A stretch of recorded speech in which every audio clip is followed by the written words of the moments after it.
In this video, we will graph the line y equals mx plus c. As we know that m is the gradient of the line and the c is the y-intercept. Let's graph the line y equals 2x minus 3. We have two ways. The first way, we can construct the table of values like that. I will choose 3 different values of x and get the corresponding y values. Which values are you going to choose?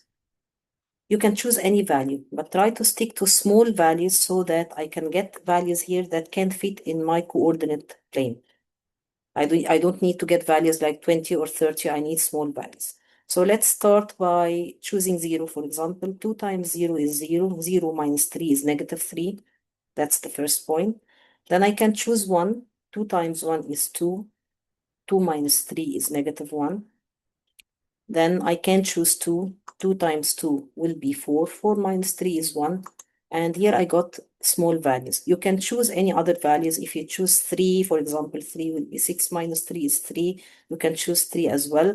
But I'm trying to stick to the small values. Now I have 3 different points, 0 and negative 3, 1 and negative 1, 2 and 1. Let's plot our points on the coordinate plane. 0 and negative 3 will be here. 1 and negative 1 will be here. 2 and 1 will be that point. Then connect these 3 points, you will get a straight line. If for any reason I didn't get a straight line, it means that my calculations are not correct. You have to review your calculations. I have another way as well, which is easier than the first way. As you know that here, my y-intercept is negative 3, and the line hits the y-axis at negative 3. So that will be the y-intercept. And the 2 is the gradient. I will use my y-intercept, which is negative 3, and the gradient, which is 2. But I will write the gradient as a fraction because I want to use the rise over the run strategy. You know that any whole number can be written in the form of the number over 1. So I wrote 2 as 2 over 1.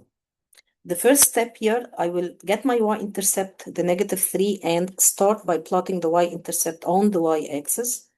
And then I will use my gradient, the rise over the run strategy. The numerator is the rise. It's 2 positive, so it means from my first point here, I will move 2 points up, like that. And then my denominator, which is the run, is 1 positive as well, so I will move 1 step to the right.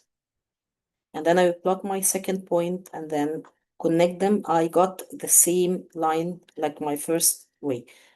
I prefer the second way unless if in the exam he asks you to construct the table of values, you have to use the table of values. But if you have the option to choose, the second way will be the easier and the faster.